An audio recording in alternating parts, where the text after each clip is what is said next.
Well, good morning, everybody. I'm Jan Erickson from Stepping Aside, and welcome to Esoteric Influences for the 10th day of August, 2020. Well, the roosters are crowing. If maybe you can hear them, I don't know. The washer and dryer are in. Oh my gosh.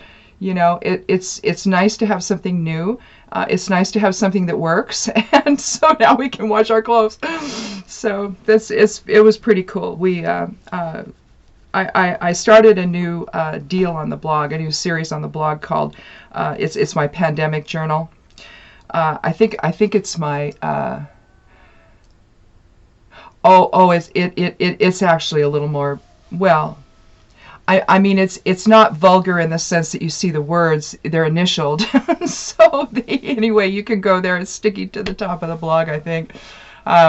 So even if it's not, you can just scroll down. There's like three of them or something. I have always at the top, and this is the one. So I'm just gonna use that as just my sounding board, basically, of my experiences, both good and bad. So I start out with some interesting things, but anyway, I read something by it was a tweet by Christopher Maloney, the actor. He played on Law and Order SVU.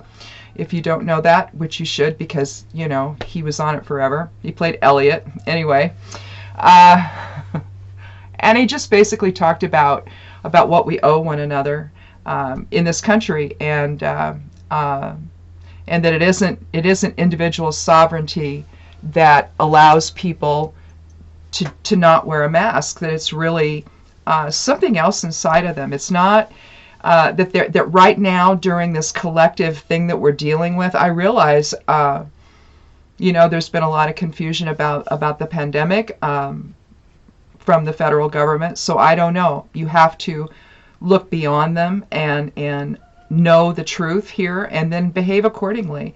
If they can't get it together enough to get us all on the same page, that's their fault. They should have told the truth from the beginning, and they didn't. So I think, so even though, he didn't create the virus, he hasn't managed it here. And other leaders have. And I think that it could have been done. But again, you can't allow massive motorcycle rallies. You can't give campaign rallies. You can't do things that consciously bring people together in a way that isn't healthy during a pandemic. Not when we're trying to get the economy rolling again, get kids back in school. We don't know how to do that because we can't agree to do the right thing to begin with. So if you're on Twitter, go to his timeline. You'll see it. It's quite profound what he said. And I think he makes a really good point about all of this. But anyway, I hope you're doing well today. We have a 1 energy. Yesterday was a 9. So again, it's one of those Degas moments where one period ends and something new begins. So as you turn your attention to something new today, allow that experience to unfold as it will, particularly if that involves a shift in perception. Explore new ideas and make plans for the future. But how we see things going forward now really matters. Otherwise, I think that it's to our own detriment, and unfortunately to the detriment of others. The choices we make don't always impact other people. They just impact us. Or if there is an impact, it's confined to just a small group of people, maybe your family or coworkers or your neighbors or something like that might be impacted by a choice you make. But this is one where you literally, if you're traveling about, can affect the whole country. If you're traveling all over the country, you can have a very, very large effect right now. So be aware and be sure that's what you really want to do. It's easy when you don't see the effect of your behavior to just continue doing it. It's like, well, I don't see a problem. Well, trust me, you're going to, and it's not going to feel good. So reconsider things today and allow that shift in perception to take you into a better place, a more harmonious and safe place. Really. That's what it comes down to, a safe place with other people. Uruz is the rune for today. Looks like an oryx. Looks like most recently it looks more like in more recent times it looks more like a buffalo. The way a buffalo stands, kind of the back kind of goes down a little bit. But we're talking strength. It's a water element rune. It's the primal forming essence though of life. The force behind the manifestation, basically. It basically refers to our health and endurance and healing and strength. Again, think a very large cow or bull like a buffalo, or an oryx is actually what it represents from back in the olden days when they were still around. But it's energy shaping matter, not the manifestation of itself, but the source presence within, behind the manifestation. So if you think about that, it's a really awesome responsibility when you understand and manifest Uruz in your life. Instead of the thought patterns, in other words, arising from ego, allow them to arise from your higher self or your soul or source presence, whatever you want to call it. That is the driving force behind the reason we're here to begin with. You know, if we weren't focusing into form, there wouldn't be a need for a body to do that with. Okay?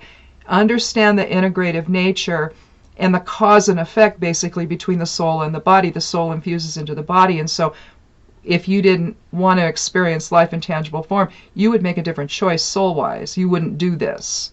You would coalesce other places in other ways, you know, in non-physical ways maybe. And that of course is a higher frequency than what we are when we're focused into form.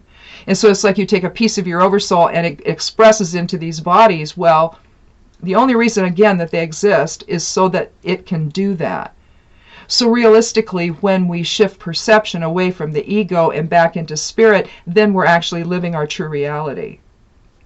And so that's the kind of force we're talking about today. It's the cosmic builder force of the 22 year that we're in. And it takes the strength of the 8 to do that, to manifest something different.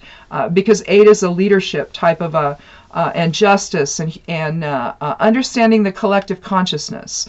And understanding that that's really the fabric of things and not this tangible form that we see every day here.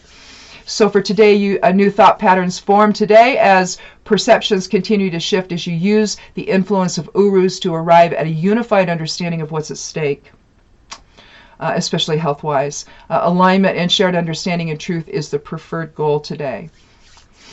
Now, the moon is in Taurus.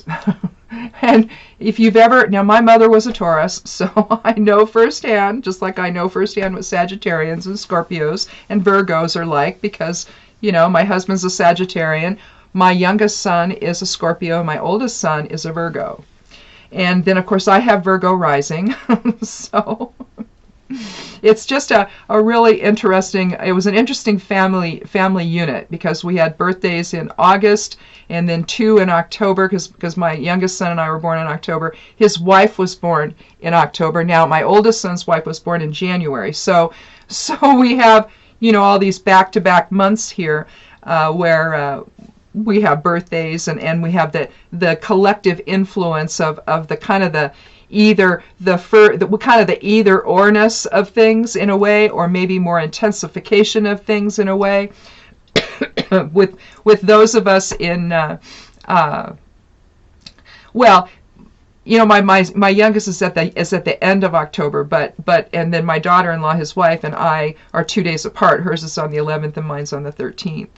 And then their children, both their children, my youngest son and his wife's children, they were both born in July. My granddaughter on the 13th and my grandson on the 31st. So it's opposites there, 1-3 and 3-1. Interesting numerology anyway. But anyway, aside from that, my mother was a Taurus, and they're very stubborn. They're very practical. They're very focused. They're diligent. They nurture in a way, sometimes not. Nurturing in maybe not so much in terms of baking cookies all the time, or coming in and making sure that, oh, what just happened? Oh, oh my goodness, I just lost my computer here. I don't know what happened. I had total blank out on the screen, and I have problems with this computer. I hope the sound stayed. We'll see what happens when I run this back, though. I may have to do it over again. But Taurians may be, they're very family oriented, home oriented, and all of that. But it's their inner strength that sort of motivates them. So for today with the moon in Taurus, you easily meet your needs by focusing on routine. But take care of your health as well by avoiding drama or overreaction. Also, overeating, that's another one. That's true for Virgo as well.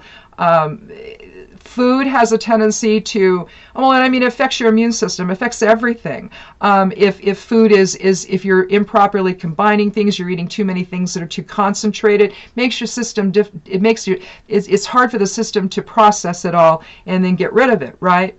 Absorb what it needs and then let the rest go. It sort of gets stuck, and so the liver doesn't work as well, and that's where you kind of, you don't feel as good as you should when that happens. And so focus on health today and keep everything going in the way it should.